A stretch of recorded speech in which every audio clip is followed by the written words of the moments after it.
So today, we will differentiate the pharmacokinetics and pharmacodynamics. Pharmacokinetics has been described as what the body does to the drug. It is the study of how an organism affects a drug.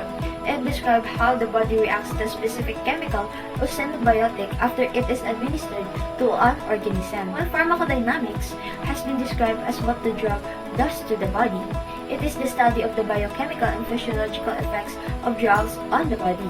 It depicts the interaction of the drug with tissue receptors, which are located at the cell membranes or in the intracellular fluid. Pharmacokinetics consists of 4 principles: absorption, distribution, metabolism, and excretion.